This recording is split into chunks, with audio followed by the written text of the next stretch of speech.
to our council meeting. I'll call this meeting to order and ask if there's any disclosure of pecuniary interest with anything under the Conflict of Interest Act. Okay, seeing none. First thing on the, I'll do a roll call. Sorry, I forgot about that. Roll call. Councillor Foster. Present. No conflicts. Councillor Van Leeuwen. Present. Councillor McElwain. Present. Councillor Kittredge. Present. Councillor Dunsmore. Here. Councillor McCrae. Here. And I'm here too. Approval and adoption of minutes. We have our council minutes from August the 30th. Recommendation of the minutes of the council meeting held August 30th, 2021 be adopted as circulated. Can I have a mover for that, please? Councillor Dunsmore, seconded by Councillor Van Leeuwen. All in favor? And that is carried. Moving on to presentations and announcements. I have a brief report for you today. Our county council is on Thursday, so I have no update at this time on what's happening on Thursday. Some good news that I wanted to share on the economic development front, as most of you probably have heard, the province of Ontario announced that they're investing close to $2.6 million in businesses in Washington County through the Regional Development Program. That's going to help create 71 new jobs and help keep the existing 150 jobs in this area. So that's good news. One of the companies that is receiving funding is Wellington Perforated Sheet and Plate in Center Wellington. They're receiving $312,000 from the province, and that contributes to an investment that they're making of $3.9 million to streamline their processes, develop new products, and start to produce more steel parts in-house. And that's anticipated to result in creating 6 new jobs right here in Center Wellington and retaining 11. So that's good news, and congratulations to Wellington Perforated for getting that funding from the province, and thanks to the province for paying attention to small towns within Wellington County. Councillor updates. Councillor Foster. Thank you, Mayor. There's no significant update this time around. Thank you. Thanks, Councillor Foster. Councillor Van Leeuwen. Thanks, Mayor. I also have nothing to say except for on Wednesday we're having a planning. Oh, that's a planning public meeting, so nothing for today. Okay, Councillor McElwain. Heritage did have a meeting this month, and we discussed, had a presentation on Bridge 16 WG, and there was a fair amount of discussion there about perhaps Heritage getting involved earlier in the process with these heritage bridges and hopefully saving some of them instead of losing as many as we have been. Other than that, it was just a discussion on Moir Street, which is going to be discussed later in the agenda. Thanks, Councillor McElwain. Councillor Kittredge. Nothing to report. Councillor Dunsmore. And nothing to report. All the committees meet this week and next. Councillor McCrae. Thank you, Mayor Linton. GRCA, there were 3 meetings last Friday, one of which was closed.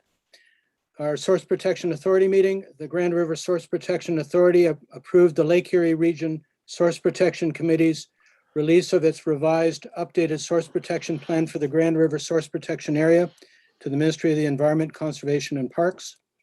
The plan submission includes any received comments from the pre-consultation and public consultation, municipal council resolutions, and the Lake Erie Source Protection Committee and the Grand River Source Protection Authority. Our general meeting, John Kemp, representing the giant hogweed mitigation project, provided a status update on the giant hogweed invasion in the Grand River watershed. The giant hogweed can be hazardous to human health from contact with the sap that causes severe burning and blistering of the skin or blindness from contact with the eye. The project seeks financial and political support from municipalities in the Grand River watershed to elevate awareness and action to stop this plant's spread.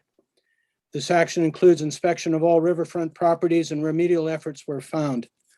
The GRCA has a program in place to eliminate the plant only on its properties. Regarding changes to the Conservation Authorities Act, the board agreed to submit a request to the Minister of Environment, Conservation and Parks for an exception to the 2-year term limit for chair and vice chair and the requirement to rotate the chair and vice chair amongst all participating municipalities. The board appointed Carolyn Weatherson to the Grand River Foundation for a 3-year term. The board reviewed the first draft of the proposed 2022 budget, in addition to updates on cash and investment status, financial summary for the period ending August 31st, and current watershed conditions. The Water and Wastewater Management Review Committee, there were no incidents of regulatory non-compliance, spill, overflow, or bypass for our 2 wastewater treatment plants from June 10th, 2021 through August 31st, 2021. There was no regulatory non-compliance for a water distribution system from June 5th, 2021 through September 1st, 2021. There were 2 adverse drinking water incidents during this period. Both incidents were discovered during routine testing and fixed. Healthy Growth Subcommittee, discussion centered on attainable housing challenges associated with design flexibility, building height, parking restrictions, energy efficiency, location, and setting attainable housing targets for new development. Attention then focused on the community planning permit system as a potential planning tool for Center Wellington. That's it. Thanks very much, Councillor McCray. Thanks for those updates, councillors. Moving on to section 6, report from the Committee of the Whole. We have 2 items there, Committee of the Whole budget and then Committee of the Whole report. I have a recommendation that the Council of the Township of Center Wellington approve the reports from Committee of the Whole dated September 7th, 2021 and September 20th, 2021 as circulated. Can I have a mover for that, please? Councillor Dunsmore, seconded by Councillor McCray. All in favor? Opposed? And that's carried. No delegations today. Moving on to consideration of reports. We have a rezoning on the 6132 6th line in Pilkington. And we have a report from Mariana, our senior planner. Welcome, Mariana. Thank you, Mayor Linton. Through you to members of council. The report before you is for a rezoning at the property at 6132 6th line East.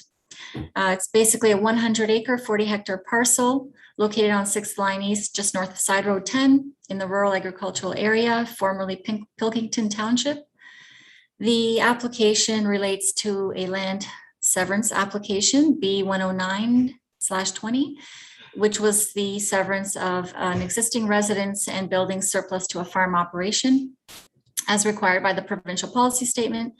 And by provincial policy, it's required to prohibit residential uses on the retained farm parcel through this zoning amendment, as well as zoning exception that will address the garden suite on the property where the residence is located to allow that to continue permanently because that had expired.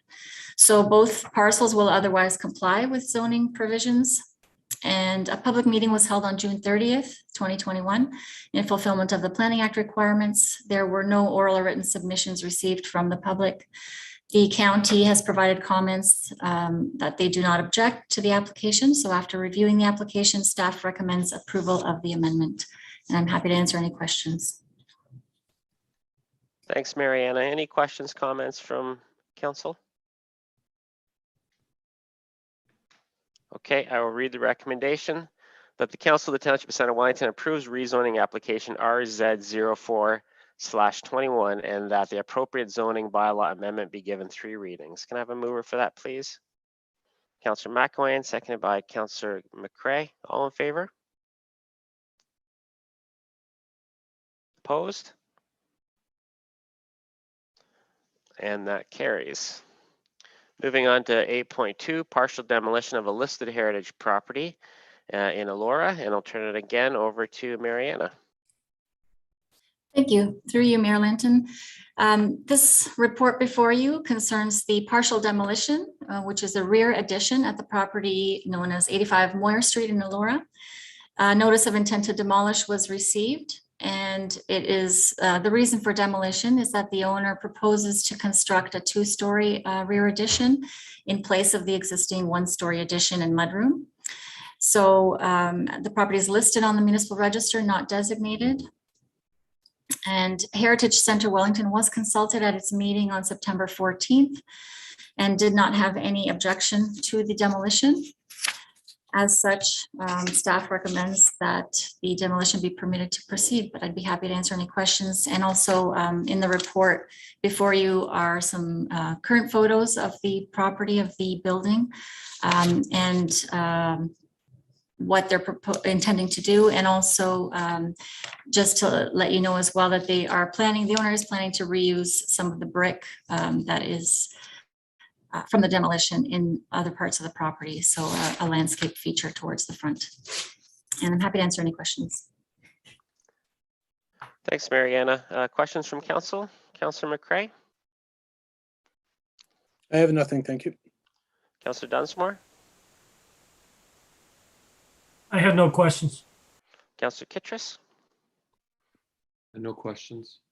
Councillor McElwain? No questions. Councillor Van Leeuwen? No questions. Councillor Foster?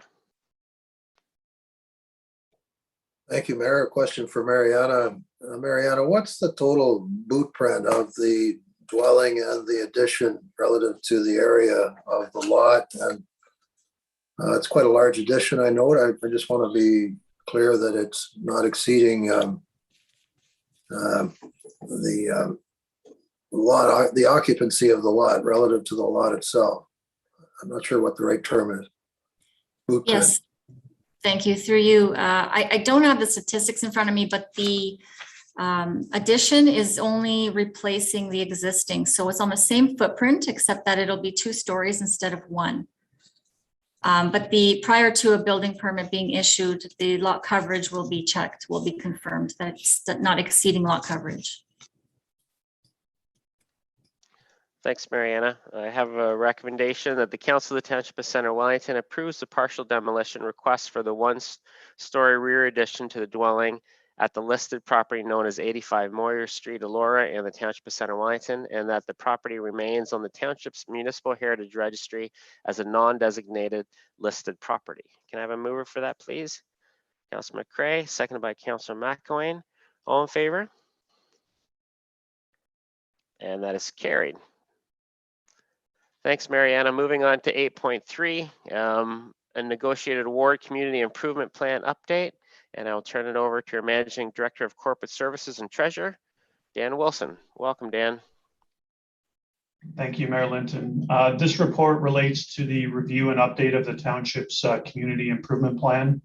The existing CIP has been in place since Council approved it back in 2015.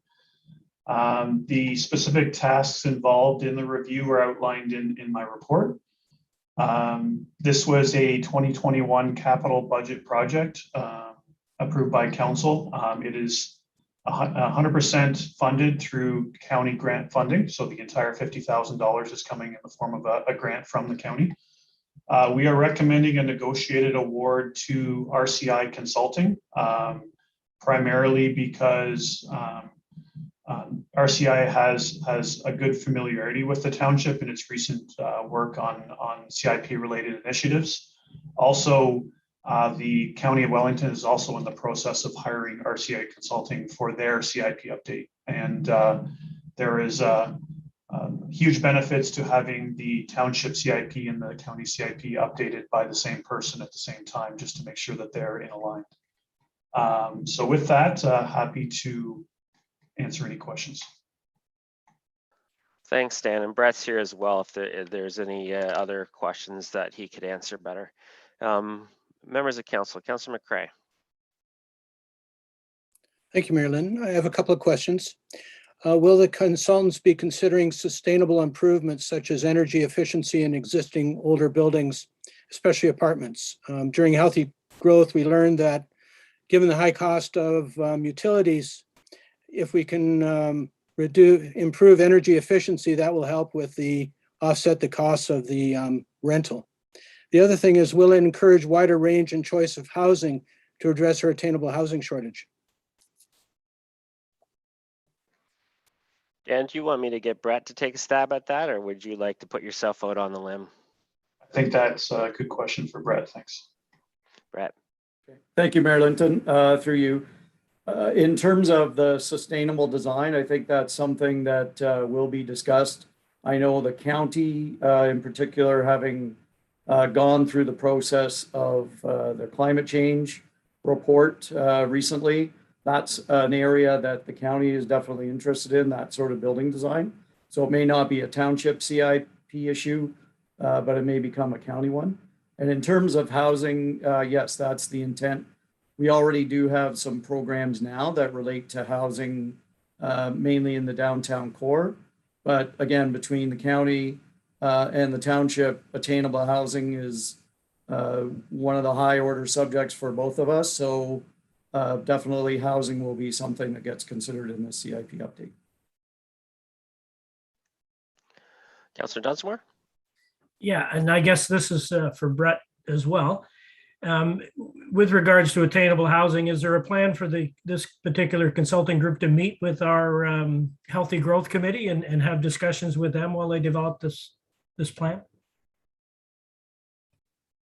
Yeah, that's the intent. And we do have one of the subcommittees on the Healthy Growth Committee is looking at financial incentives. So we have a specific subcommittee that's been looking at other municipalities, community improvement plans in terms of what they provide in the form of housing incentives. So that's something that will be introduced to the consultant here. Councillor Kittrus? Thank you, Mayor. I have some concerns about giving grants and improvements to existing housing. I'm a little bit afraid that if you give grants and encouraging improvements, that residents that are in units that are rent controlled, that are lower, may be triggered to have a large rent increase. So what provisions are made within this CIP to protect residents in those units from large rent increases?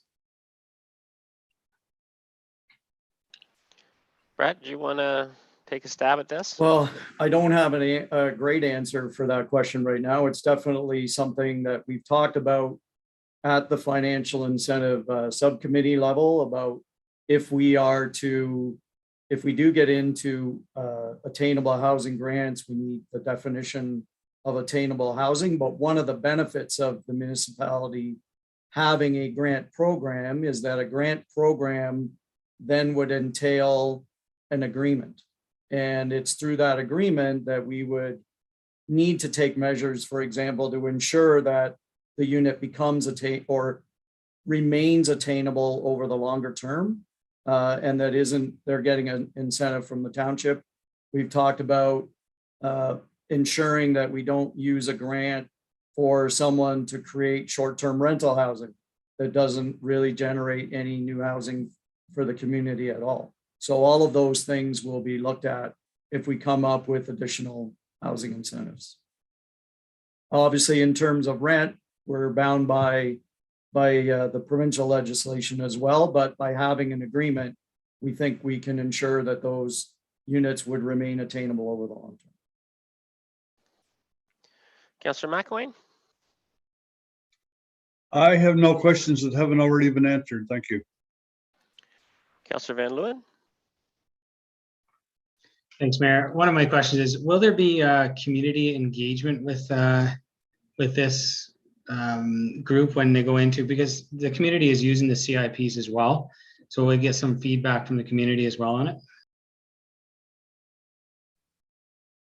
Well, in answer to that, the CIP process is similar to an official plan amendment in terms of the public consultation. So there's a statutory public meeting in addition to the consultation that will take place with community groups that would be, I guess, the target audience of the CIP. Councillor Foster? Thank you. Two questions, Mayor. First for Brett Salmon. Brett, is there any reason we couldn't have done this ourselves in-house without hiring yet another consultant?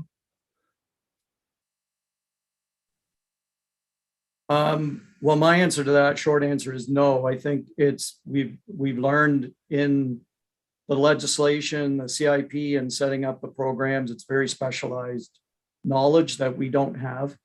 And the field of consultants that do the work is quite small. And so that's the reason why we're recommending negotiating with RCI, because they're the premier consultant with the most knowledge in Ontario. Unfortunately, the CIP provisions in the Planning Act are quite broad, but when you get down to the details of a program and administration and legal requirements, it does become very specialized knowledge. And if we felt we could do it ourselves, we would, but we've gone down that road in the past, and the township weren't able to complete a CIP on their own, and we ended up retaining consultants back in 2014-15 to do our existing CIP. Follow on, Councillor Foster? Thank you, Mayor. I find it hard to comprehend that a professional planner wouldn't have the expertise to do at least some of this work, but nevertheless, my next question would be for Dan Wilson. Dan, if this grant money from the county were not used to hire a consultant, what other things would the money be able to be used for? Are there any strings attached? Through Mayor Linton, Brett may want to add to this, but I'm pretty sure the grant was very specific in its use, and the county gave us this funding to do a CIP update. I'm not entirely sure about the additional scope of work, but it's fairly limited. Could it be used for any other purpose, Dan? I mean, within that realm, other than a consultant? Through Mayor Linton, I believe it's to be used to conduct a CIP update. That's what we were awarded the grant funding for. I don't think it was specific in terms of hiring a consultant. Just to follow up on that, because I am aware of some of the discussions that happened with this one. The reason is, and I think Dan, you spoke about this when you introduced it, is that the county needs to do CIP work and the township needs to do CIP work in an effort to streamline the process and make sure that we're consistent across both levels of government, and recognizing that for both of us, attainable housing, affordable housing is something that's critically important. We wanted to use one firm to make sure it's expeditious and make sure we're using tax dollars wisely. And we thought that that would be the best way to do that. Any other questions, comments from council? Councillor Kittress? Thank you, Mayor. Brett, I was wondering, since these criteria are for this housing, I was wondering about, is the urban design guidelines going to be completed so that it can be integrated into this program? Brett? Thank you, Mayor Linton. We did create urban design guidelines or facade improvement design guidelines to go with the program when we first adopted it in 2015. And those are the guidelines that we're using in our administration of the facade improvements. It was the facade improvement guideline money that was used to pay for those design guidelines. So we will look at whether we can formally make it part of the document. They would be, because they're an administrative thing, they're outside of the CIP itself. But I think for our purposes, having used them over a period of time, they certainly work for the type of facade improvements that we've been that we've been seeing in the downtown core. So I don't see why we couldn't incorporate them at this point. Okay, I'll read the recommendation that the Council of the Township of Center Wellington authorize a negotiated contract award to RCI Consulting in relation to updates to the Township's Community Improvement Plan at the upset limit of $50,000 inclusive of non-rebate HST. Can I have a mover for that, please? Councillor Dunsmore, seconded by Councillor McCray. All in favor? Opposed? Sorry, Councillor Foster, I didn't get your vote on that. I'm abstaining from voting, Mayor. We don't have enough information. Okay, I just needed a yes or no. So that's a vote in to the negative. Thank you. No, that's an abstention, yes. Yeah, an abstention is a vote to the negative. Thank you. Moving on to 8.4, request for proposal 2621 Douglas Park and Farrier Park Playground Equipment. And I'll again turn it over to Dan. Welcome, Dan. Thank you, Mayor Linton. So this RFP, the scope of work relates to the necessary removal and disposal of existing playground equipment, as well as the design, supply, and delivery installation of new playground equipment at the two locations, Douglas Park and Farrier Park. We did have 9 registered plan takers on the RFP. 3 responses were received. And the RFP was set up so that each site was evaluated separately. We had an evaluation conducted by our selection committee made up of the urban forestry project manager and the manager of parks and facilities. Matt is here today to assist with any technical questions. The selections committee recommendation is to award Douglas Park to Open Space Solutions at a total price of $49,100 excluding HST, and Farrier Park to ABC Recreation Limited at a cost of $72,996.88 excluding HST. You'll see from the financial analysis we're within budget limits as set by the 2021 budget, and we have renderings of each site shown in an appendix to the report for council's information. Thanks very much, Dan. Great to see some of these parks getting playground equipment. So that's good news. Councillor Foster. Thank you, Mayor. No questions. Councillor Van Leeuwen. Thanks, Mayor. No questions. I just want to say I think the people in Bellwood would be happy to get another park. Councillor McElwain. Thanks, Mayor. Does the township stipulate the age group that these parks are aimed at? Because this seems like very young child play equipment. And the reason I'm asking that is because I recently attended a park with my grandchildren in Georgetown, who are 7 and 9 kind of age group, and they have much more advanced play equipment than this than I see pictured here. So is this what we get for the price, or is this what we get for a specific age group, or how does that work exactly? I'm going to take a stab at this is a question for Matt rather than Dan. Sure, no, through you, Mayor Linton. There's through the process, there's 2 different age groups where they really focus. It's 1 to 6 and 6 to 12 years. And from there, obviously there's different types of play. There's also accessible play as well. So going through it, we try and we ask for a mixture of both 1 to 6 and 6 to 12. You'll notice in the ABC submission, the 2 age groups are 2 play units are sort of separated. One would be for the younger group and the other for the older.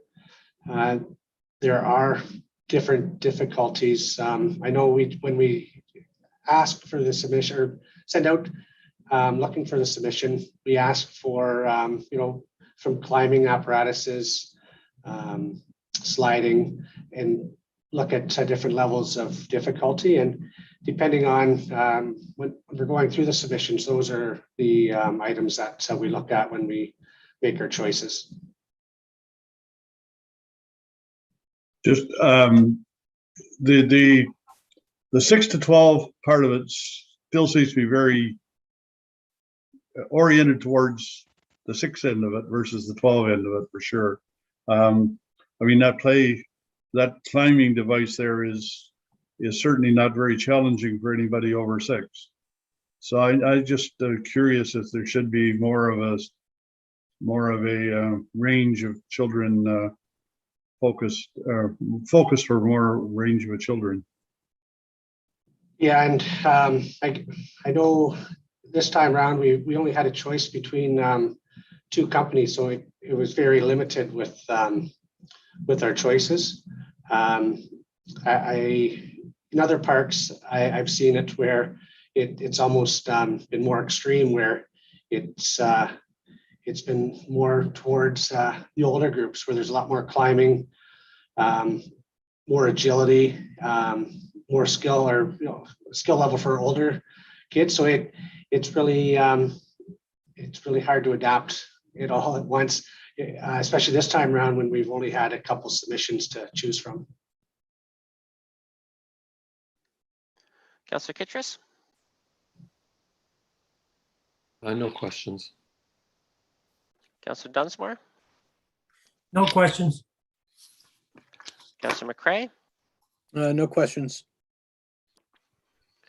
Okay, I'll read the recommendation of the council award request for proposal number 26-21 in relation to playground removal and installations for 2021 as followed. Site 1, Douglas Park, Bellwood to Open Space Solutions, incorporated at a contract price of $49,100, excluding HST, and Site 2, Farrier Park, Fergus to ABC Recreation Limited at a contract price of $72,996.88, excluding HST.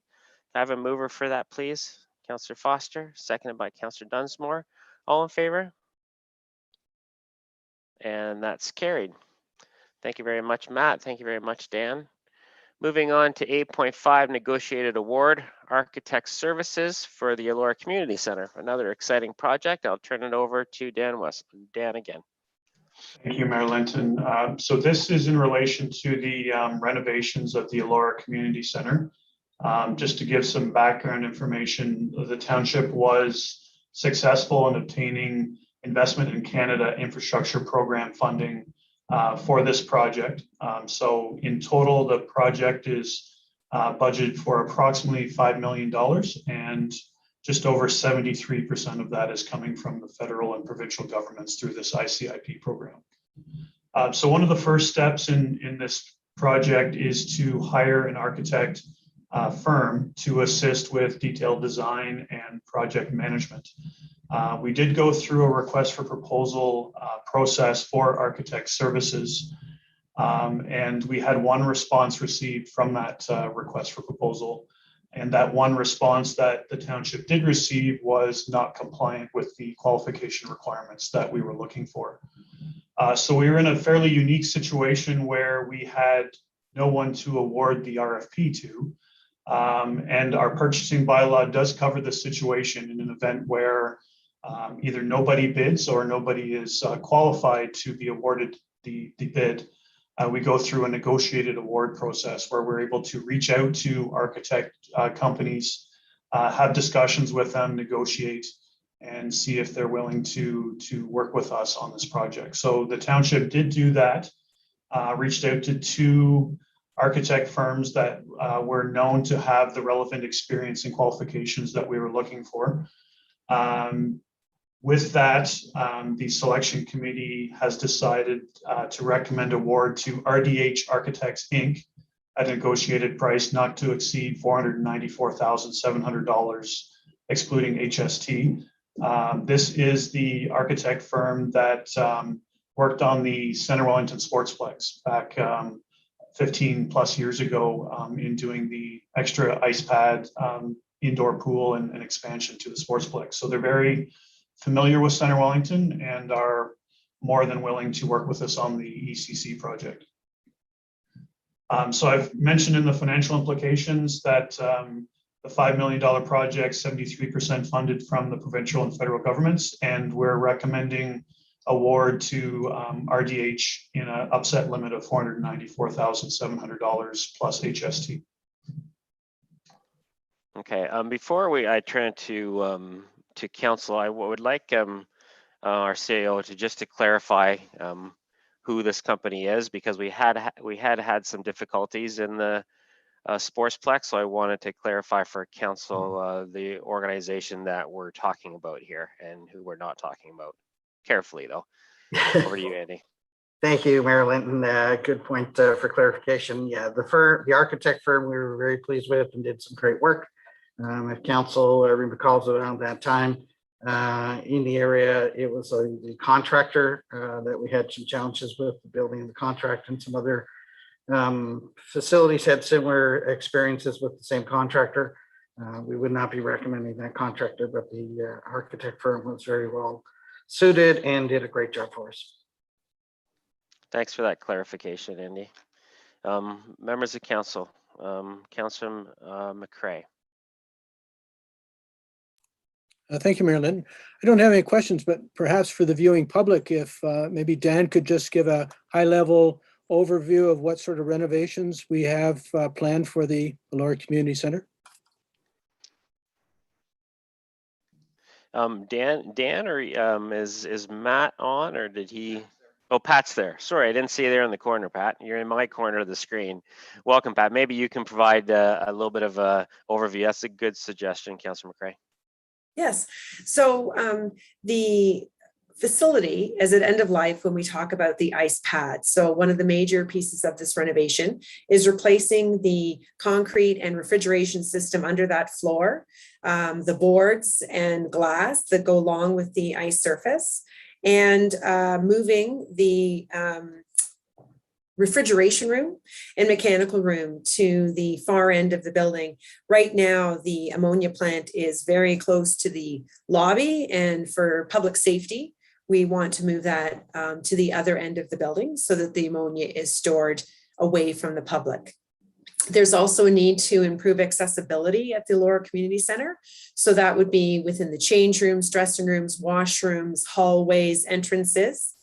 And then if the budget permits, we've also requested that the funding be used to improve recreation programming at that facility by adding more space for recreation programs, or potentially altering the hall to allow for different recreation spaces. And that's the real general overview. There are some other pieces within the project which are making up that $5 million, but those are the highlights of the budget project. Thank you, Dad. Sure. Councillor Dunsmore. I have no questions. I appreciate the CAO's update on who we're talking about here, because I have to admit, when they said the Sportsplex, my heart stopped for a beat there until we got the clarification. So, Councillor Kittredge. Thank you, Mayor. I was wondering if the public was going to be in on this process for the Sportsplex. From what I understood, last budget, we had already budgeted for the ice to be and the floor to be fixed, and I think it was 1.9 million. And these extra funds, so what exactly are they going to be used for, and what is the public input on this, on making it relevant for the people that are going to be using it? Yeah, I'll pass it. There's a couple questions there. I think Pat explained what was going to be done with this money already, but Dan, did you want to speak about the second part of that question? Yeah, thank you, Mayor Linton. We did budget $1.3 million through the 2021 budget to do the ice pad removal and replacement. That became our share, our contribution of the $5 million project once we were awarded the ICIP funding. So there's no additional funding from the township at this point. It's just basically expanding on the ice pad replacement that we were originally going to do due to life cycle needs. to leverage that to do additional work with the grant funding. Pat, was there anything else that you wanted to identify? You laid out what this project was going to entail. Was there anything else that you wanted to add to that? With respect to public engagement, so as part of the consultation process, there will be an opportunity to hear from the public as well as the stakeholders, which are our regular users, renters of the Elora Community Centre. We also want to talk to the Victoria Park Senior Centre board, because we would love to see more senior programmings taking place at the Elora Community Centre. So once we get our consultants, which is this group, on board, then we will have an opportunity, and it's within their scope of work, to assist the township with some of that public engagement. Obviously, funding and the dream wish list of what we could add to the Elora Community Centre will have to meet somewhere in the middle with what we can actually do. So the public would not have input into the technical pieces, let's say, on how the refrigeration system works. But we're hoping, you know, when we talk about accessibility and other recreational uses, that they can provide some guiding support to the project, so we can focus the funds on what the greatest impact will be. Andy? Yeah, I'm just wrapping up that, just so council's aware, the provinces and feds have let out a lot of funding for activity, cultural community centers and things of that nature. And if you recall, this was an application that's about two and a half years old that was delayed in the award by the upper levels of government. And so what we had allocated for funding in 2018, has substantially changed. So that is something, to Pat's point, that we're going to be working with the architects to see, obviously with COVID increased pricing, the delay in the awarding of the contracts. The municipalities we've talked to that have received similar type of funding are all having the same type of challenges now, taking a look at what the work they had planned versus what the dollars will purchase for in 2022. Follow on, Councillor Kittrus? Thank you, Mayor. Thank you for those explanations. So you're really saying that the 1.3 was not sufficient, and so this is just going to be doing basically almost the same thing as the 1.3 was because of its extra expenses. I'm just wondering, it's a lot of extra cash, and what is the, you know, are there two pads going in, or what's the whole, like, is, because it seems like there's a lot of extra cash there. And I think, well, I know the community of Elora would want to have some input on that. Andy? Thank you. So the 1.3 was just for the floor replacement and the mechanical. So what we're adding is a number of pieces with the board structures, the moving of the mechanical equipment to another location, the expansion or accessibility of the dressing rooms, a possible look at expanding areas for more programs. So those are the add-on value things that we'll be receiving through the upper level of government funding. The floor pad that we had allocated for the budget was specifically just the floor and mechanical system. So through this grant funding, will be upgrading substantially more in the facility, and the community will be very pleased with the outcome at the end of the day, and they will have input into what that looks like at the end of the day. We will have to balance off one thing versus another as a prioritization as to what we can now afford as a final construction project versus what was planned 2.5 years ago. Councillor McElwain?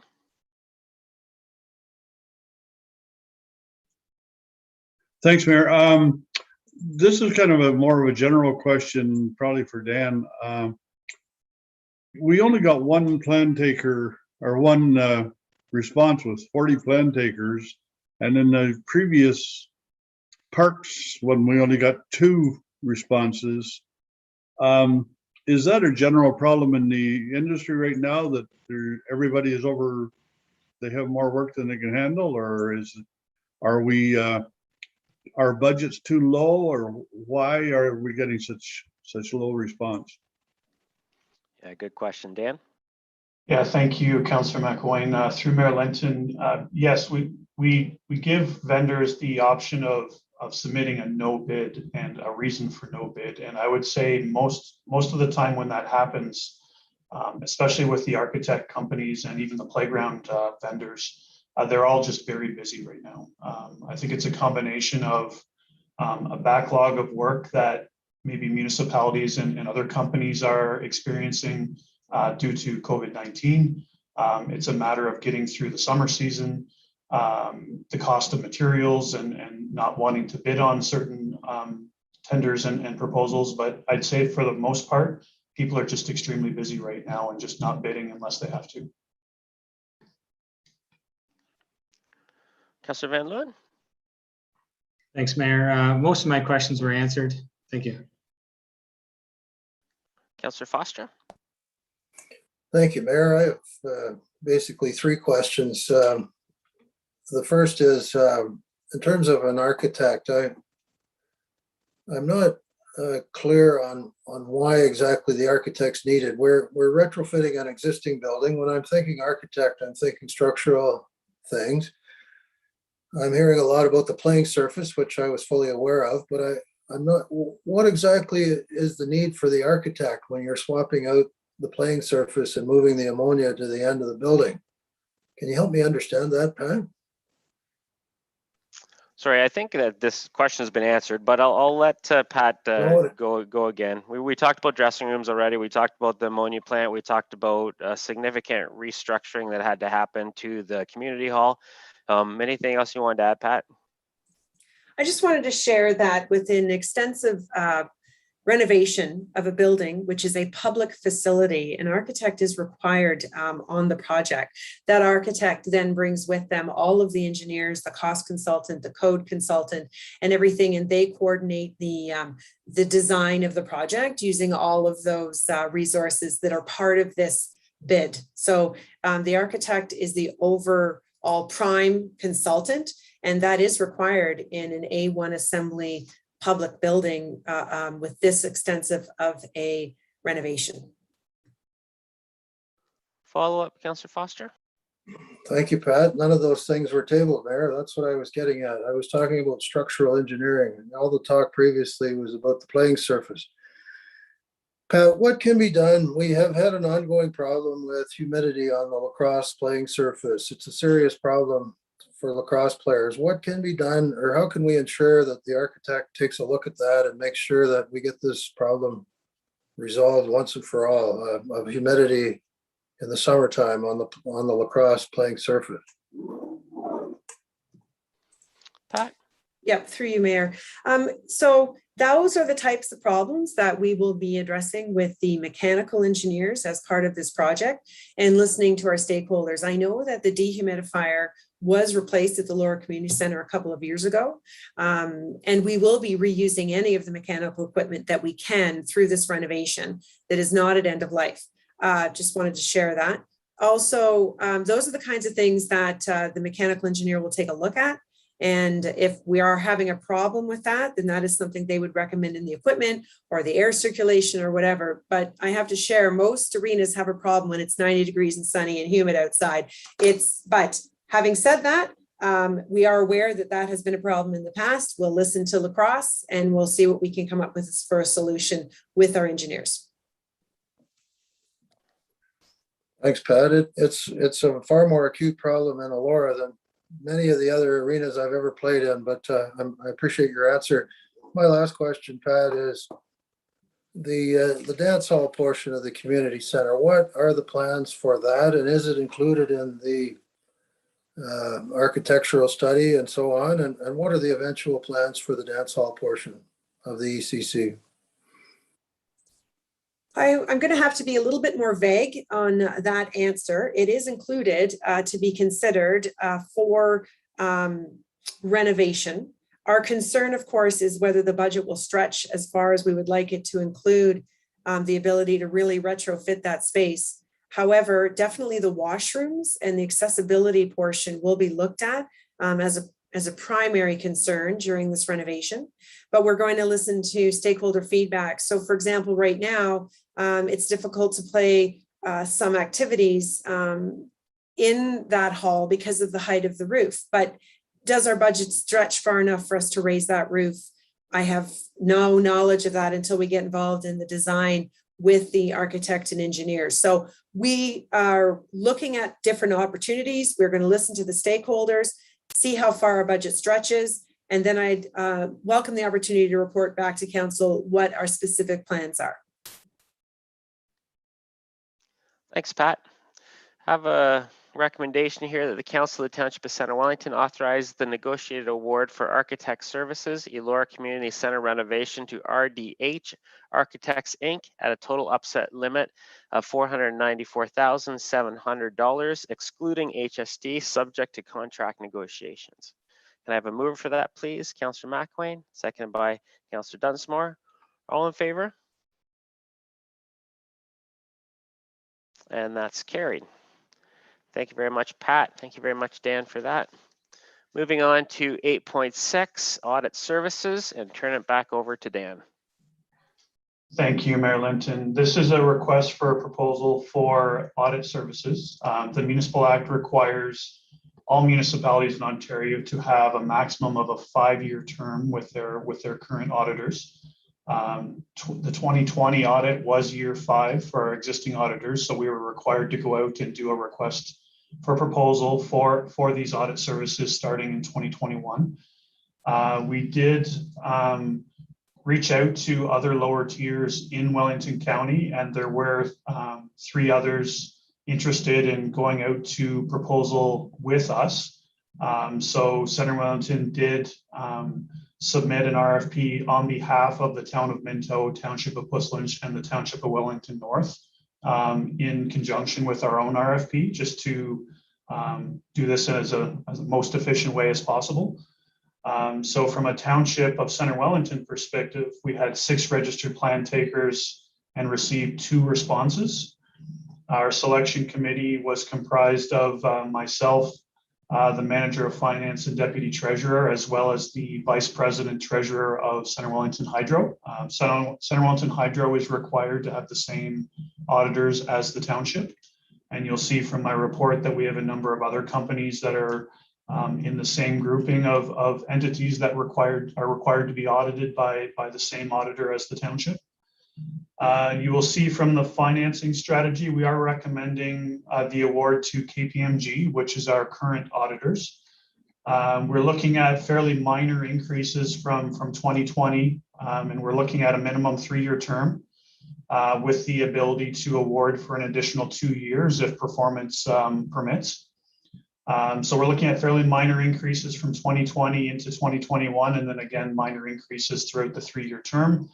I don't have the actual 2020 numbers there for Center Wellington Hydro, but in discussions with Heather at Hydro, they're looking at fairly minor increases as well from 2020 into the new term. So we are recommending award to KPMG at the upset price of $284,130, and that's the combined 3-year term price. And it'll just have minor repercussions in our operating budget going forward. And as I mentioned earlier, we're looking for pre-approval to extend this an additional 2 years if performance permits after the 3-year term. Thanks, Dan. Questions from Council? Councillor McCray? Thank you, Mayor Linton. The only question I have is, were there any cost savings associated with issuing a joint RFP with the 3 other municipalities? Dan? Thank you, Councillor McCray. Through Mayor Linton, it was definitely a much more efficient process. I think there would be definite time savings from the other municipalities, and I think we ended up with an overall better product in terms of the RFP because we had the treasurers from 4 municipalities plus the treasurer of Hydro sitting around a table and determining what would work best for all entities involved. So I think it was a much more efficient project. Plus, we ended up in a much better place from a contract and an RFP perspective. Thank you, Dan. Councillor Dunsmore? Yeah, I was just going to mention that we're familiar with this organization, but I appreciate the fact that you got other organizations and other municipalities involved in the process. So good work on that standpoint, and it's something we're legislated to do, so we have to do it. Councillor Kittrus, No questions. Councillor McElwain, No questions. Councillor Van Leeuwen, No questions. Councillor Foster,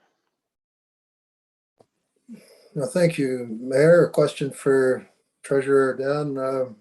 Dan, you know, accountants value the impartiality of the audit, the objectivity of the audit as they skewed into years 6, 7, and 8, Dan, with the same auditor. How do we address that they maintain their impartiality and objectivity as they continue to be the same auditor? Have you had discussions about that? Dan? Thank you, Councillor Foster. Through Mayor Linton, it's always a consideration. We talk to the auditors every single year about maintaining their independence and objectivity. It's a requirement to be an auditor in an audit firm, as you know. We don't see this as being a concern. Just as an example, we ensured that the entirety of the 2020 audit was complete and presented to council before we issued this RFP so that they could maintain their independence and objectivity through that process before responding to the new request for proposal. So we're always careful to make sure that the independence and objectivity of the audit firm is maintained, and through discussions with KPMG, we don't see that as being a problem. Councillor Foster following? Thank you, Dan, for your answer. Thank you, Mayor. The second question, Dan. There's a number of sole practitioner CPAs in the community and a couple of small firms. I just wondered if, and I don't know if you can speak to this or not on a confidentiality basis, but was there any bids from local firms, and have we fairly considered using a more local firm right in the community? Thank you, Councillor Foster. Through Mayor Linton, any and all firms were entitled to bid on this RFP. We can't provide local preference just given the legislation on procurement in municipalities. One thing, to be honest, that really limits the response for Center Wellington itself is that we require the audit firm responding to have detailed hydro audit knowledge. And that seems to be very specialized. There are very few firms in the area that have that hydro expertise. So I would say the other lower tier municipalities that did not require hydro expertise did receive some of the responses from sole practitioners and smaller firms, but because of our requirement, we did not receive some. Yeah. Okay, I'll read the recommendation of the Council of the Township of Center Wellington award request for proposal 36-21 external audit services to KPMG LLP at the total upset price of $284,130, excluding HST, and that the Council of the Township of Center Wellington authorize staff to extend this contract for up to 2 years beyond the 3-year term based on performance. Mover for that, please. Councillor Foster, seconded by Councillor Dunsmore. All in favor? And that's carried. Thanks very much, Dan. Moving on to 8.7, CAO recruitment, search firm selection, and I will turn it over to Rashid. Welcome, Rashid. Thank you very much, Mayor Linton.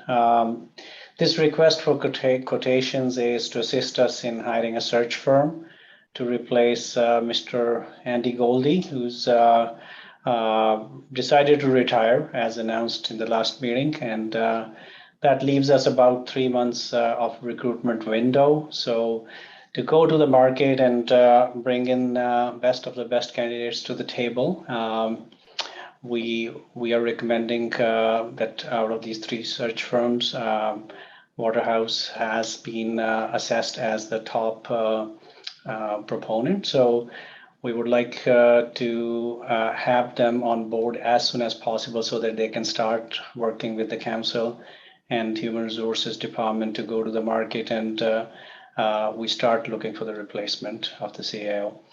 I'll just stop there. If there are any questions, I'm willing to answer those. Great, thanks, Rashid. Questions from council? Councillor Foster. Thank you, Mayor. I have a number of questions and comments. first of all, as it'll come as no surprise to anyone, I feel strongly that we have highly skilled employees, whether accounting, engineering, and in this case, Rashid, in human resources. And yet, whenever there is a decision to be made or some work to be done, I feel we far too often hire a consultant to do it.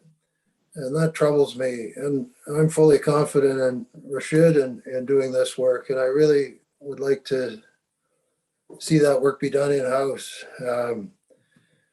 Secondly, I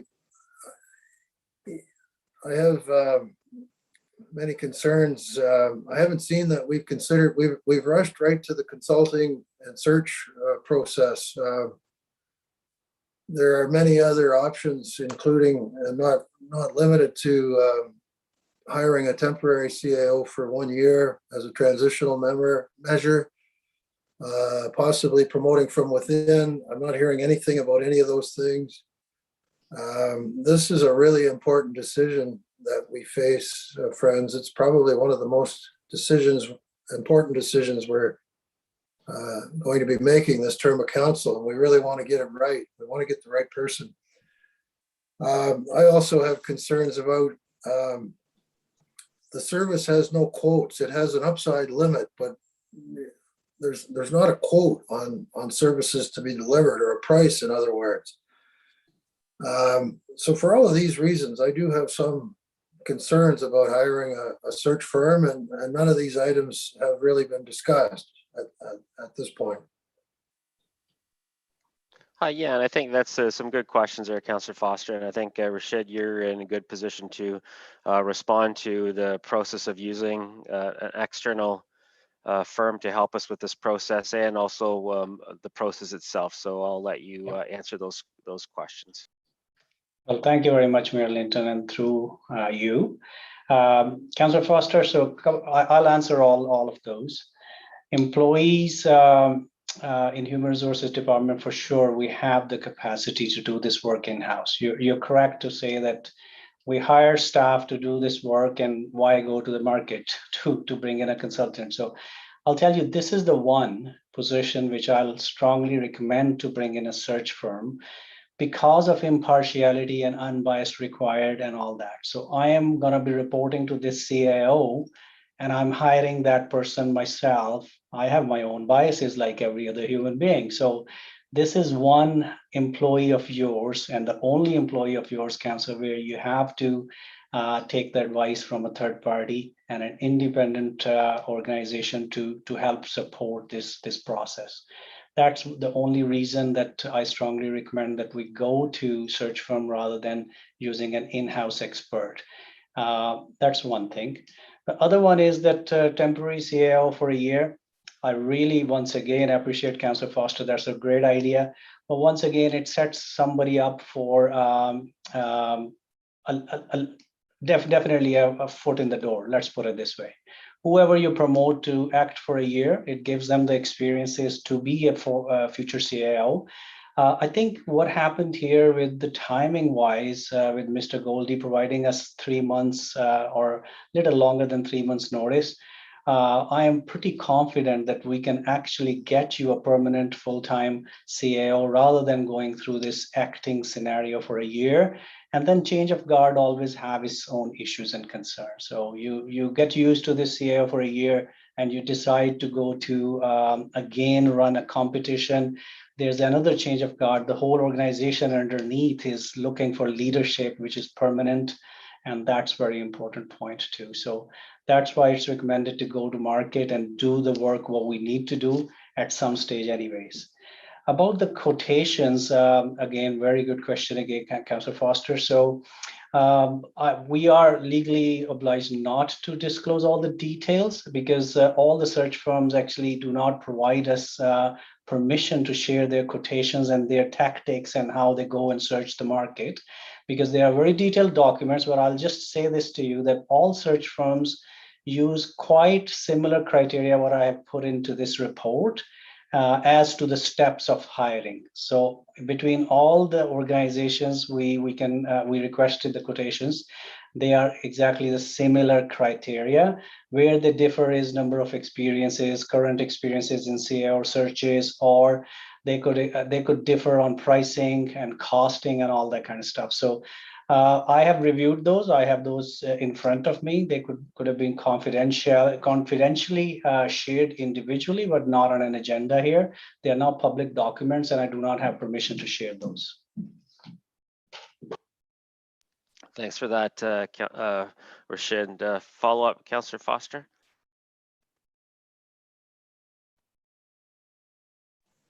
Thank you, Mayor, and thank you, Rashid, for your answer. A couple of questions, Rashid, and they kind of tie together. When I mentioned hiring a temporary CAO, I would have liked to have seen an external CAO hired for 1 year rather than an internal one, because it addresses the very problem you mentioned, giving incumbency advantage to one person over another. So in particular, Rashid, I was speaking about hiring an external unbiased CAO for a 1 year period so that the decision to replace the CAO would be made early in the next term of council. I think that's an important point that needs to be considered. The second point, Rashid, I wanted to make is my other concern is in the current plan that we're looking at today. As you well know, under the Municipal Act, it's council's decision to choose the CAO. It's council's, effectively council's only employee. And my concern is this, Rashid, in the current plan, we're only, as councillors, will only have input at the final stage where we're looking at the very last two candidates. And quite frankly, that concerns me. I think that number needs to be larger. I suggest that needs to be at least 5 of the top candidates rather than just 2. And only one of the 5 should be an internal candidate. And that way we're having an objective look at the marketplace. We're seeing 3 or 4 really good candidates from outside and our top candidate from inside the organization. Could you comment on those 2 points for me, Rashid? Rashid? Thank you. So thank you, Councillor Foster, and through Mayor Linton. Sorry, thanks for the clarification. I thought that you were talking about it. Interim normally is internals, eh? So that's a good point, Councillor Foster. So I don't know how successful we will be bringing in one person again. The issue will be further exacerbated because you're bringing in somebody for a year. You are bringing our top leader for 1 year, and then you'll be replacing the leader again. Think of the 300 plus employees who work for the township, and they require that decision and the leadership from the council to make a decision in a timely manner that you have replaced the outgoing CAO. So I'll just leave it at that, thinking about what my past experience in hiring CAOs been, that quicker and earlier we make a decision, the council brings in a leader. It provides that consistency to the staff group, and the kind of work objectives what you are trying to achieve. I think to give it to somebody for a year and then another person changing would cause its own issues. So I'll pause on that. And the second part of the process. So Councillor Foster, in the recruitment process itself, right from the beginning, the search firm will be actually talking to each one of the council members, and you will provide your input into creating a profile of the person you're looking for. What are your pros and cons of a candidacy? What are the selection criterion and everything they will discuss with you. So that's a part of, so you will be definitely part of the selection process right from the beginning. As to the 4 or 5 candidates coming all to the council, it depends. So I need your direction. If council decides that, then sure, the last final 4 or 5 candidates can come in front of council. The best practice out there, Councillor Foster, in prior recruitments, what I have conducted, you bring the top 2 candidates to the whole council, because what happens is it's very time consuming. And plus those 4 or 5 folks who are actually bidding for this role, who probably are CAOs somewhere, internal or external, or managing directors, GM level people, they appreciate a very short, turnaround time, and the only 2 top candidates being on the hook rather than 5 people in the market. You are just keeping them on until you go to the last final stage of offer. So the comment there, to just wrap it up, that it's pretty normal practice that you bring the top 2 candidates because you believe in the process, you believe in the search firm and the HR person involved, so that you bring in a shortlisted top 2 candidate list in front of council where you vote and you make your decision. But again, if you want to use any other process, I need direction. Councillor Van Leeuwen? Thanks, and through you, Mayor. Originally, I was questioning why we were going to a firm to look for a candidate, especially because many HR departments actually do reach out looking for hiring and that ourselves. But I do understand the aspect of a conflict of interest and being with the importance of this position. I even in my own companies, I will ask that my managing staff go out and look for their employees, narrow the field down, and come to me with the top candidates. I'm concerned a little bit with the top 2 candidates aspect. I wonder if there's a value in increasing it for sure. I think that would be the only thing I'd like to see. It is an important decision, and sometimes you may look at a candidate roster and then realize, you know what, one actually may fit better sometimes based on how we're looking at it. So I would love to see it increase, and I'm willing to see where council goes with this, but that is where I sit on this matter. Otherwise, I'm game to get this started. And also, I appreciate CAO Andy Goldie giving us the time frame that we need in order to do this, because I do believe an intern 1 year would be more of a difficulty within the township than what we really need. So thanks to Andy for giving us a heads up. Yeah, good comment, Councillor Van Leeuwen. Councillor McElwain? Thanks, Mayor. I agree with Councillor Van Leeuwen. I'm not a big fan of the 1 year interim CAO. And I also agree with both Councillor Van Leeuwen and Councillor Foster that I think we should be seeing more than just the top 2 coming to council. So that was really my only concern when I read through this, was seeing only the top 2 candidates. Councillor Kittredge? Thank you, Mayor. I have a few questions. First, I'd like to comment that Rashid, thank you for your explanation. I totally agree about the conflict of interest. It is our only employee, and so therefore it would put staff and yourself in a difficult position hiring this person in-house with your own. But regarding the process that's outlined here, I have a few questions. You mentioned in step 1 that the council will be contacted by the firm, but in the actual development of the selection criteria, will the council get a new job description and have all those criteria okayed by us prior to going into the advertising? That's number 1 question. The second one is, how can you guarantee this will be a bias-free process? I'm wondering, like, how are they going to guarantee that, this firm? And are they going to show us and the public, whoever applies, the outlined structured process so that it shows that it's unbiased? So that's number 2 question. The last part of it is that in the final stage, I agree with the previous councillors that having 2 candidates really is a do or die at that point. And most processes where you are the primary person having to hire it, you do second interviews, and you do understand the person, and you have to eliminate them. So I do think that having more candidates than 2 would be extremely beneficial. So I would have that changed in this preliminary process that they've outlined here. Rashid? Thank you, Councillor Kitris, and through Mayor Linton.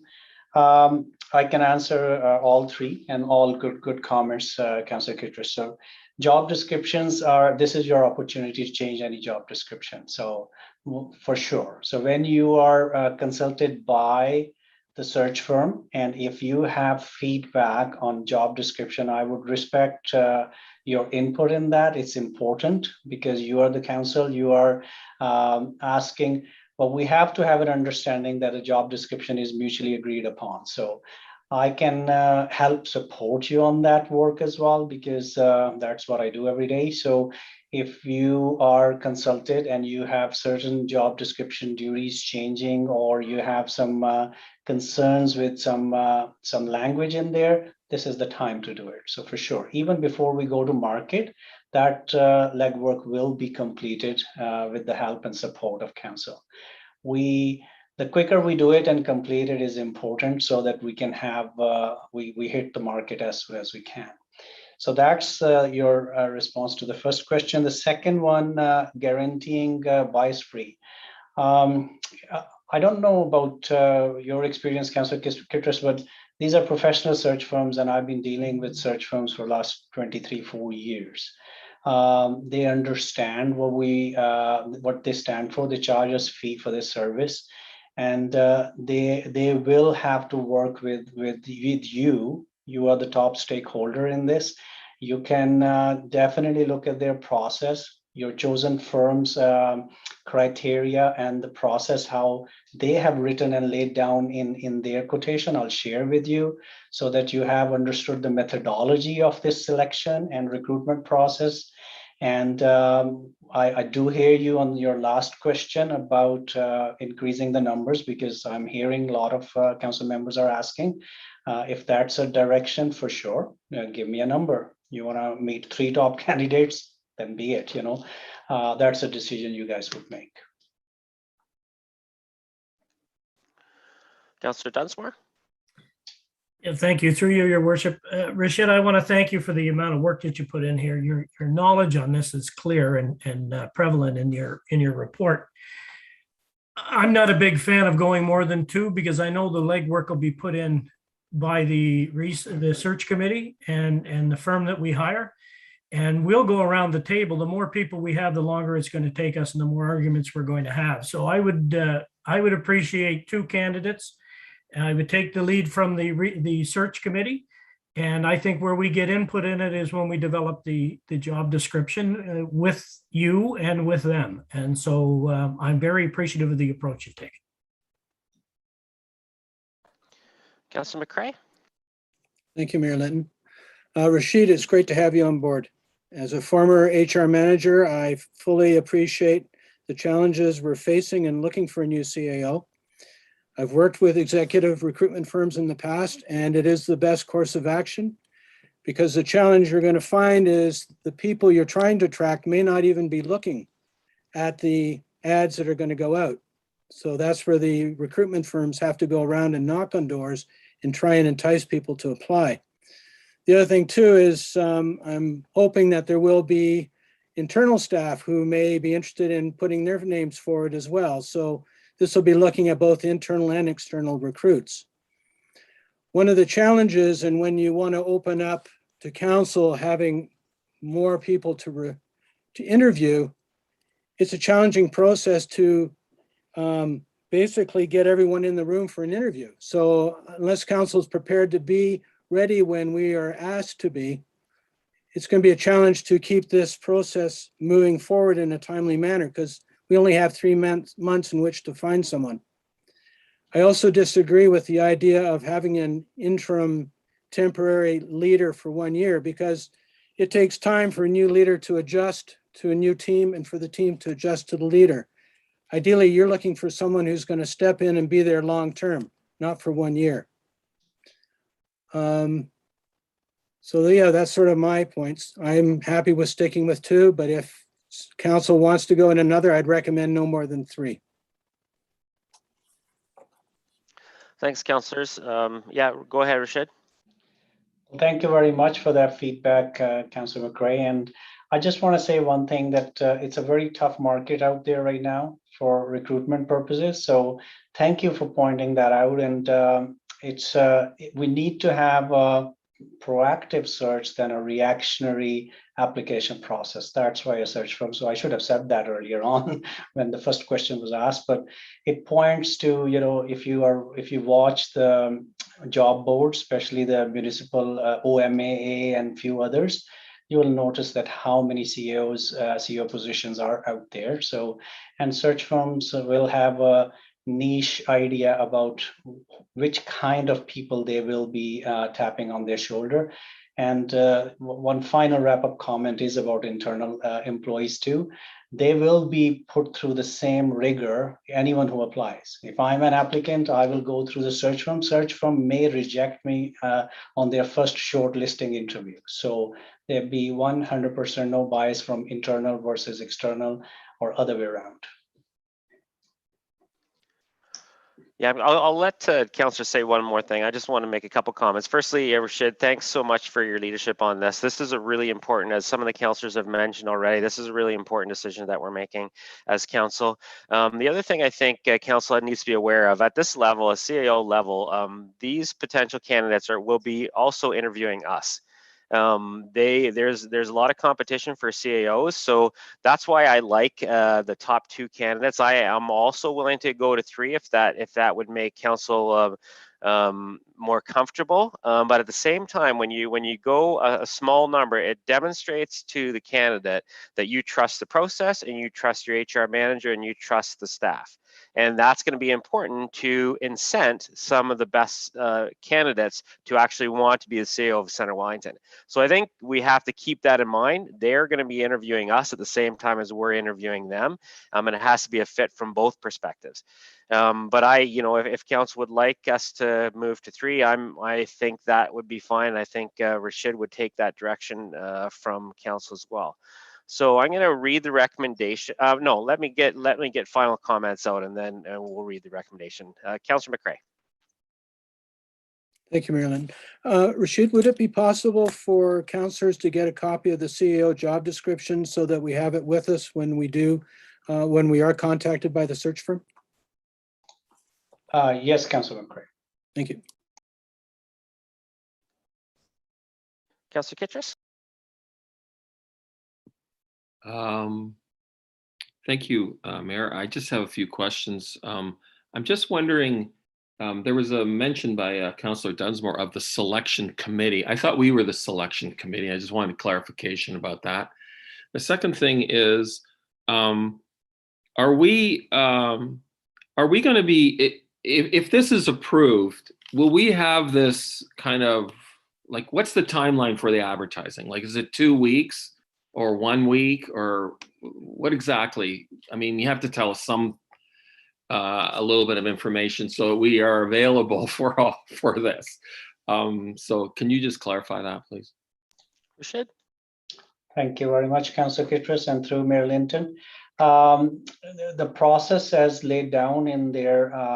So basically, the search firm starts the process by contacting you, the top stakeholders, to provide information and get your feedback. We will create the job description, the council with my help and the search firm support. We will just renew the job description, and we go through all of those steps, which are 13 steps in the recruitment process, what I put there.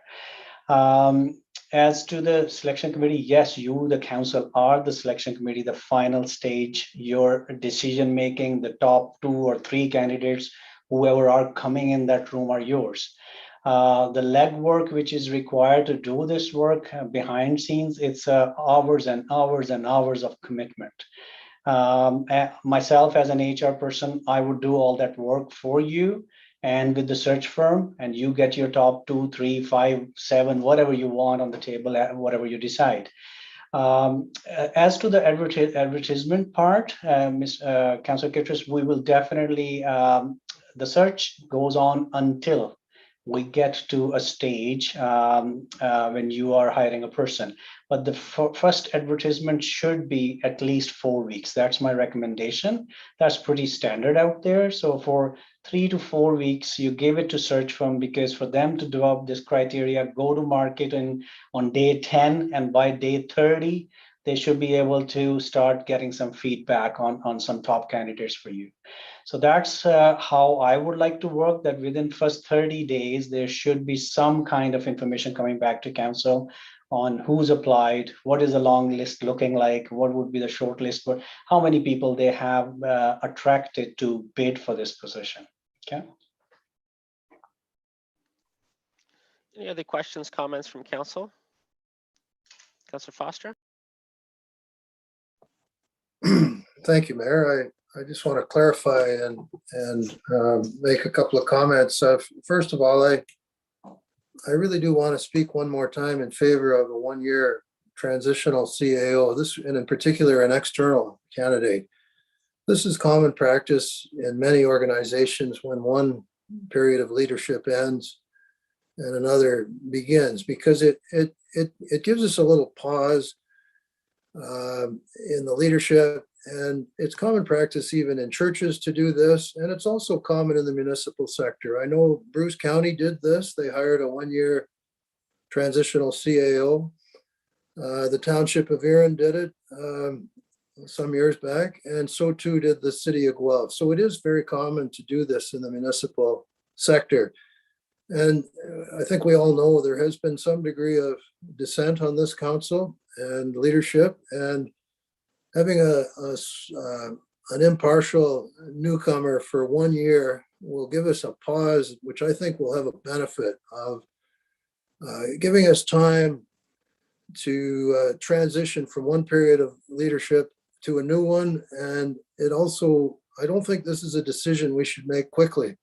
This is a key and critical decision for the municipality. And I think there's a benefit to the municipality and the citizen if we have a transitional leader externally for a period of 1 year. And it is common practice. As mentioned, those are just 3 that I'm aware of who have done exactly that.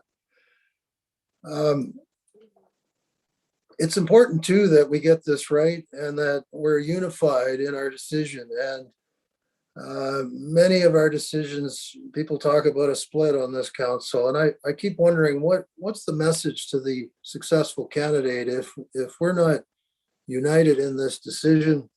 If there's dissenting voices about the hiring decision, that's going to trickle down to the newcomer, and that troubles me. And this is another reason why I really like the 1 year transitional period, a professional external person who will come to the table and lead us in an impartial way for 1 year. And finally, it gives the benefit of making this critical decision early in the next term of council. Finally, as Councillor Kittredge pointed out, in the Municipal Act, we are the selection committee. The council as a body is the selection committee, and it troubles me to think we would only see the top 2 candidates. We need as a council to make this very important decision. And I don't see how we can make it unless we see the top 5 candidates, both internal and external. We got to make sure we get the best person for the job. We can't do that if we only look at the top 2. We need to have input into this critical final decision for the future of this municipality. So I really think we must see at least the top 5, including no more than 1 or 2 internal and at least 3 external, because that's the only way we can assess what the field of candidates is out there. So Mayor, I'd like to make a motion that we look at the top 5 candidates, no more than 2 of whom would be internal candidates for those reasons. Okay, we'll come back to that, Councillor Foster. I'll get the rest of the comments out of the way. Councillor Van Leeuwen. Thanks, Mayor.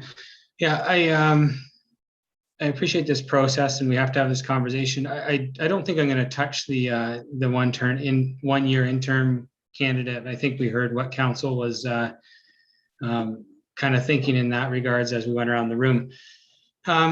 Way back when we first started on council, we had our strategic plan and how we work together as council, and we spoke about finding finding the middle ground when we hear two different opinions. I know that's been a long, long time ago, and possibly haven't got there in a long while. I'm wondering, like in my mind, I was like, okay, I want to see the top 5. I hear different opinions. Is this one of these times, we're nearing the end of council, maybe we should pick it up and say, can we get the top 3 or 4 candidates? I'd like to see some type of leadership that we can come together as a united council and say, we want the top 3 or top 4 to find middle ground. Thanks. Thanks, Councillor Van Leeuwen. Councillor Dunsmore? Yeah, so just to clarify, when I said selection committee, I meant the firm that we're hiring to go through all the applications of all the candidates they get, and they bring us the top candidates. And then we select who's the CAO, the Township of Center Wellington. That's the course it should be taken. I think 2 candidates is more than enough if we get a good firm, and I believe this to be a good firm. But in light of what Councillor Van Leeuwen has said, I'm not going to die on that hill. I would be satisfied with 3. 5 is absolutely ridiculous. So I would go with 3 if that's what council wants, and we'll move forward. Thanks, Councillor Dunsmore. I'd also be good with 3. Councillor Kittrus? Thank you, Mayor. Although I understand, Councillor Foster, your concerns, and I have to disagree. I don't think we'll attract enough people if we do a 1-year interim. If the market's a little tight and they see that you're hesitant about hiring them, we won't get the applications, and it'll just be a for sure signal that this is dangerous territory, and why would I apply to this place? So I think that we have to be willing to hire a permanent position. And even in the permanent positions, like there's a period of adjustment, and then, council can decide, or the future council can decide what that is, and they themselves may decide that. So I think we should go in with a permanent position in the advertising. But I do feel that we do need to see more candidates. That's something I think is very important. 2 is not enough. 3 would be better, but like anything between 3 and 5 is fine with me. So I'm pushing for that. Thank you. So in the interest of getting a negotiated settlement here, can we say up to 4 and then have it 3 or 4 depending on who comes back? Councillor McCray? Thank you, Mayor Lynn.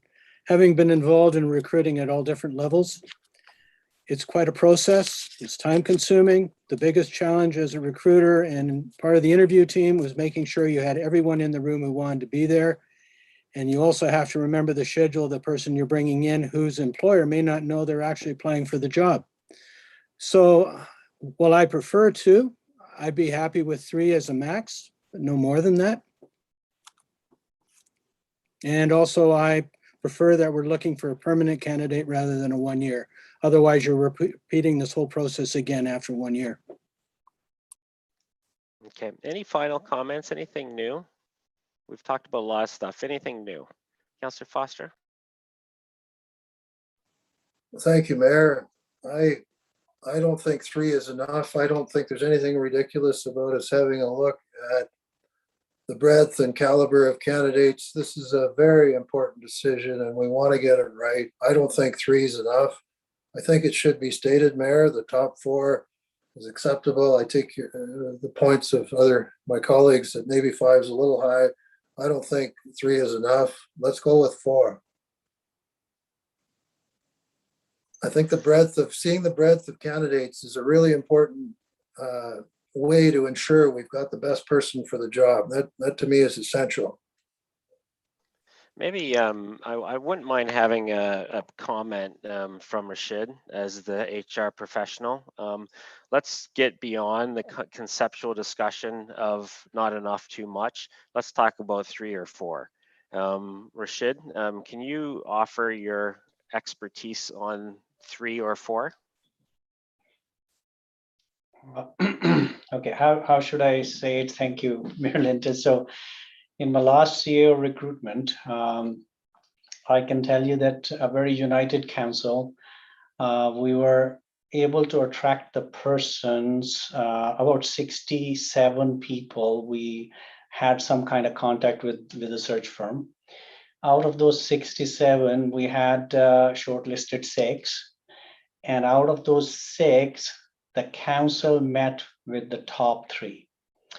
And out of those top 3, the top candidate who became the CA of that municipality was the one who actually someone recommended from the council from another municipality. So all this business, all months and months and a lot of expenditure, we found the person who we knew could do the job and who would fit in that organization the best. So again, this is a very critical moment for any organization after a long tenured CAO retires. No matter what our concerns are for this search, I would like us to have that one unified voice when we go to market. And we also would like to attract people to this position where I think up to 3 coming to the council is a good compromise. And I am suggesting this because of the work that it entails and involves, not because I would not like you to see the list. You can actually look at the whole list if you like. I have no problem. If you have time and energy, be my guest, because I do this every day.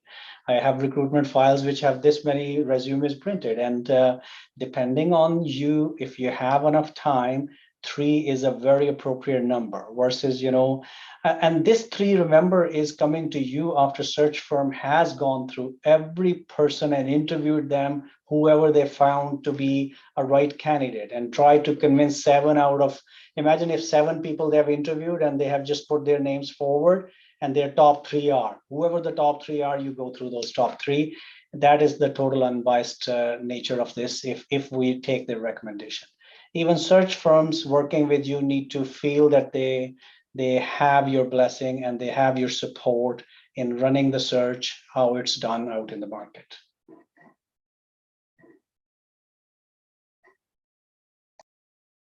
Okay, so based on what I'm hearing from council and our advice from our HR manager, I'm going to suggest that we put in the recommendation that the top 3 candidates are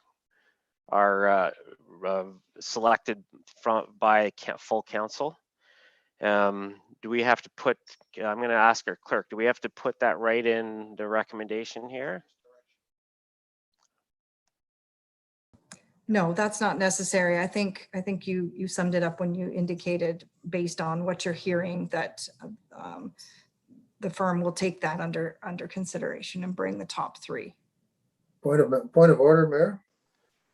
Councillor Foster, what's your point of order? I've made a motion for 5. I think we need to deal with the motion. Okay, can you Can we at least deal with the motion? Can you restate your motion, Councillor Foster? I'd like to move that the top 5 candidates be referred to council rather than the top 2. Can I get a seconder for that motion? Okay, that motion doesn't get put on the table. Now going back to our recommendation, I would like to see it written right into our recommendation that we're given direction for top 3, just so everybody is absolutely clear on it. So I'm going to read the recommendation. I'm going to add that piece to that recommendation. I don't want there to be any lack of memory from any of us after the fact.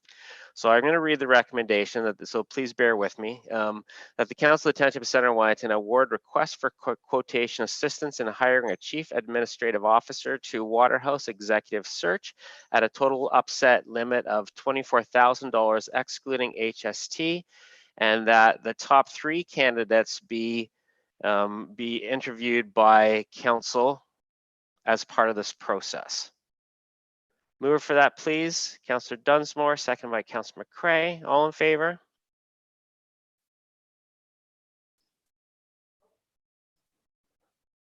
And that carries. Okay, thank you very much for all your work on this, Rashid. We have a bit of work that we're all going to have to do on this front. Thanks, Andy, for giving us our work for the next couple months. Appreciate it. But I know we're going through this in the right way, and it's really important that we do this right. Moving on to 8.8, Citizen Survey Request Portal, and I'll turn it over to our Manager of Legislative Services and Clerk, Carrie. Thank you.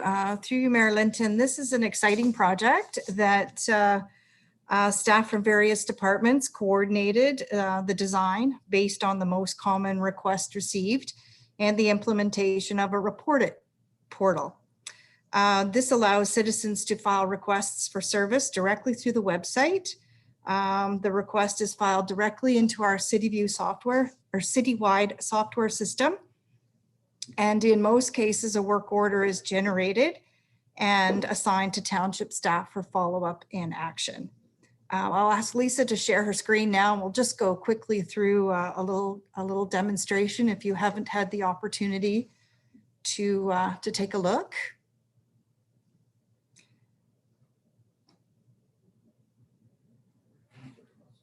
There we go. The reported button is at the bottom in the green. So if you click that button, it takes us to the reported landing page. And let's maybe click on the garbage icon, which will then reveal your options from there. Your options include overflow waste receptacles, roadside litter dumping, and garbage recycling. If you, Lisa, click on overflow waste receptacle, citizens then complete the required information fields, select the issue request from a drop-down menu, upload a photo if it is warranted, and then complete the request. There's the disclosure agreement, the I am not a robot, and the submit button. If you can go back, Lisa, maybe we can show the winter services. Citizens can now report damage by a road or snow or sidewalk plow, report poor road or sidewalk conditions with the simple click of a button and filling out some vital information. Thanks, Lisa. Staff will begin promoting the portal through the various social media platforms, and members of council are asked and encouraged to encourage their constituents to use the portal system through the website, or if they do not have access to a computer, to contact our customer service reps, who will over the phone or email complete the necessary information and submit it on the request on their behalf. This way, all requests for services are logged, tracked, and a consistent and efficient approach is taken to complete all service requests. We're excited about this new portal and believe that it is the first step in the development of a one-stop customer service portal, and we are committed to improving and expanding this avenue to make it even more functional and add perhaps other services. Thank you. Thanks very much, Carrie. This is great. It's good to see this. Quick question that I have, is this good for mobile service, like from your phone? Yes. Okay. Any questions from council? There's no decision here, but it's for council's information. Councillor Dunsmore? Yeah, my question was answered in Carrie's presentation. I was really happy to see that some of the services that don't fall under our responsibility are up there, like as in garbage collection. It's there. So I'm assuming you would then forward that to the county and have the county respond to them. So that's the first question. I'm assuming that's correct. The other one is, what is the response time of staff once a resident places an inquiry or a complaint, for the lack of a better word? How long before staff should get back to them? Because that's the first question we're going to get. I put it in 3 days ago and nobody's gotten back to me. So can you give us an idea of response time? Yes, through you, Mayor Linton. Yes, in the case of the service that's not provided, they will be directed to the county. In the case of garbage, the county website or another website if that warrants it. As far as the turnaround time, I think it depends on the service request, and it's going to take us a little bit of time to get that, to get those policies, those customer services policies hammered out, and the turnaround time. Ideally, turnaround time is 48 hours for anything general. But there's these service requests are generally street lights out, potholes. So they will see when the service request is actually fulfilled in many of these cases, but they will get an automatic response knowing that their service request has been received, and they should see the result as soon as it's done. But as far as the actual turnaround, that's yet to be determined, and it is based on the type of service request. But they are logged and they are assigned, and the scheduled is based on the resources that we currently have.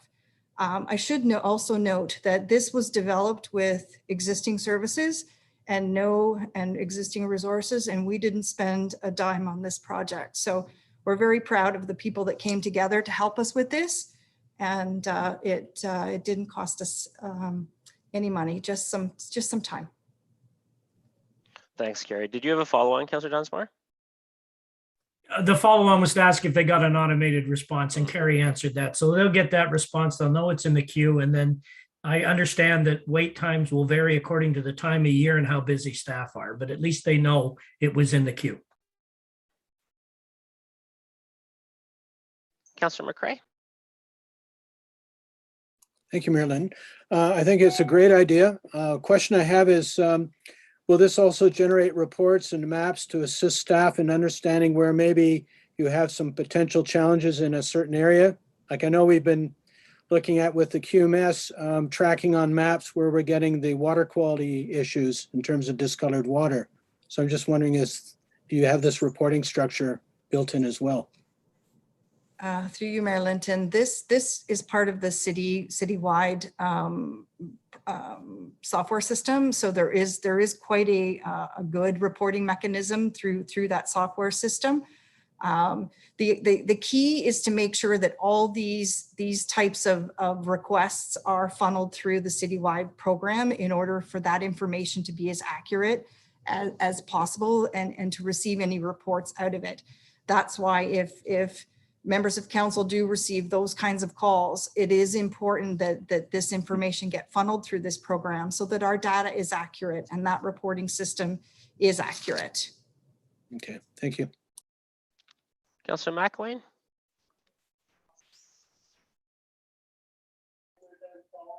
Thank you, Mayor.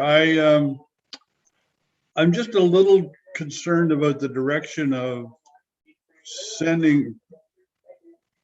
putting everything on the system, on citywide or on the reporting structure system.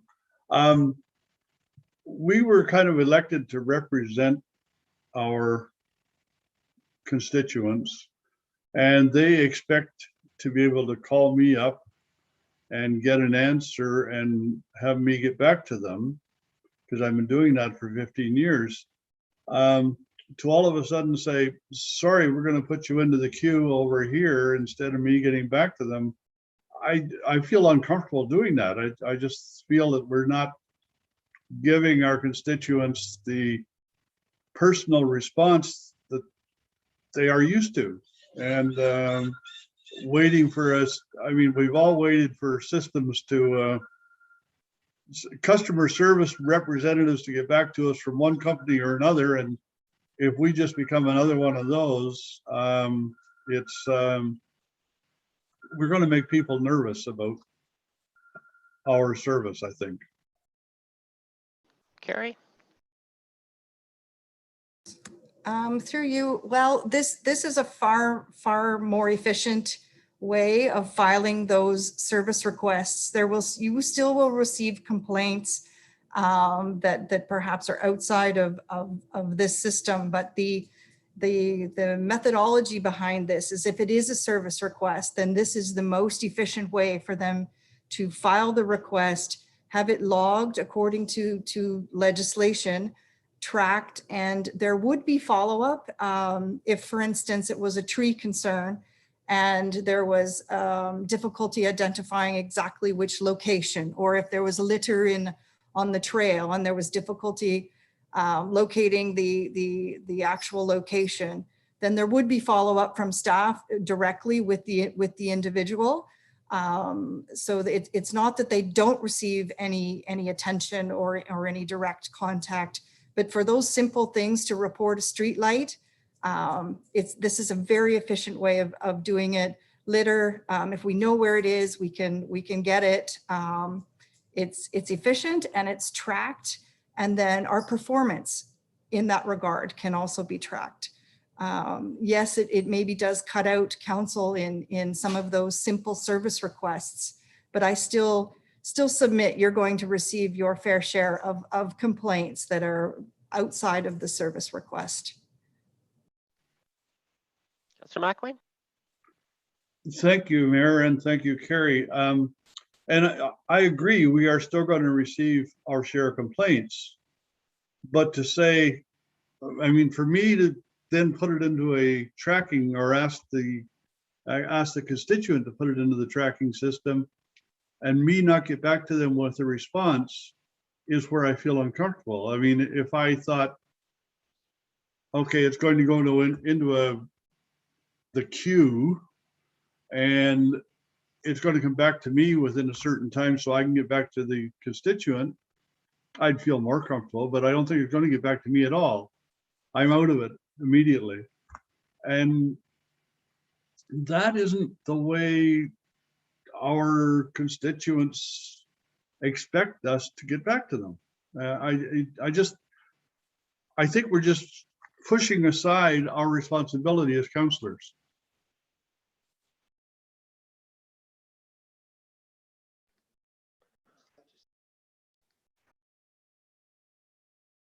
Councillor Kittress?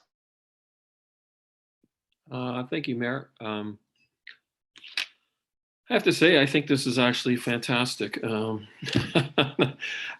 one of those things I really think is very, very good for logging the service. I know that I always, when Center Wellington Hydro always gives its report, it always says that we have this many complaints and then we did this. I would like to have reporting on this so that I am in the loop.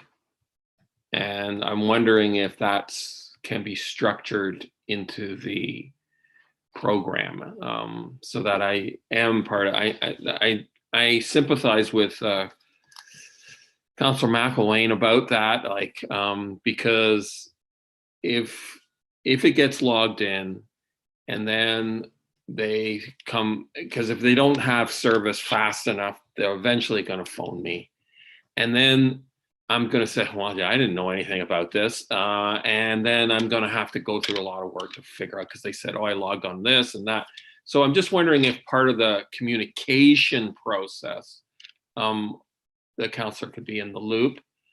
And also, will there be like a reporting? Oh, geez, in Ward 5, you got 1,000 requests for service, and it gives you all the areas.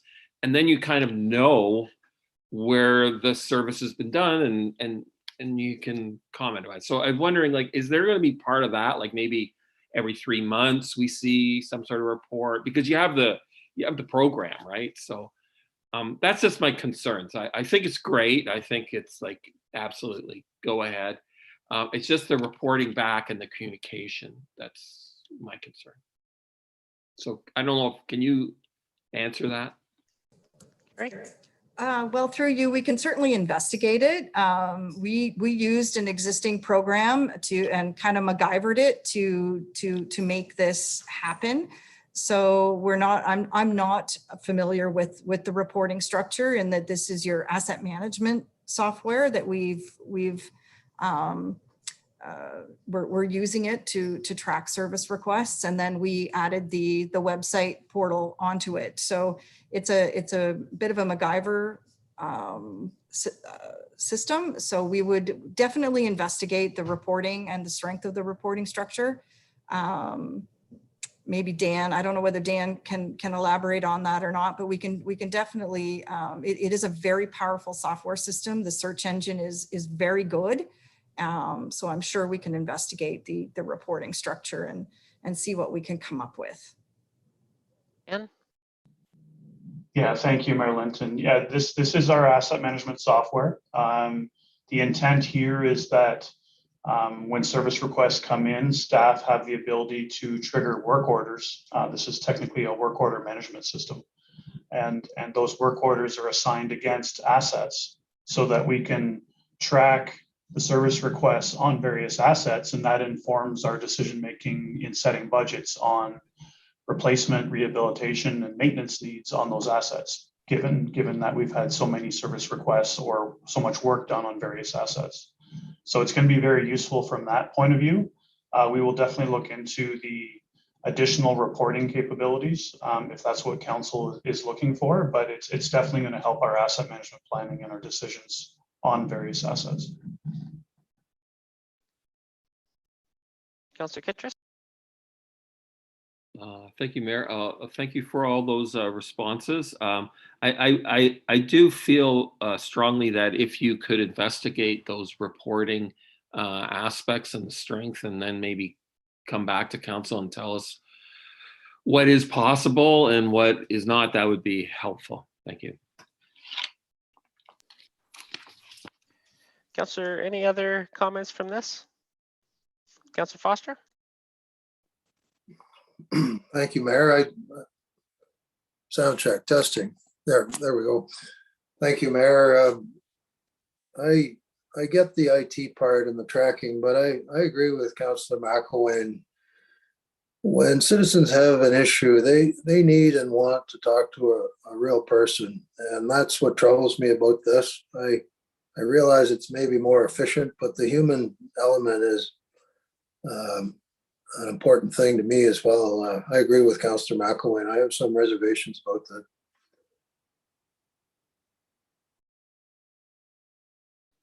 Dan? Thank you, Mayor Linton. Just to follow up on Councillor Foster's comment, Carrie did mention that there are many ways of utilizing this tool. It doesn't just have to be residents logging into the website and posting a service request or a complaint. They can still call into the township and have staff assist with filling out the information. So that person-to-person contact is still there if that's what residents are looking for.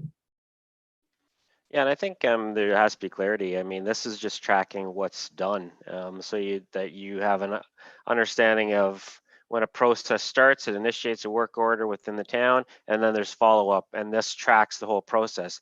It's not making it moving from a person to a robot. It's just tracking the process so that you can have some reporting.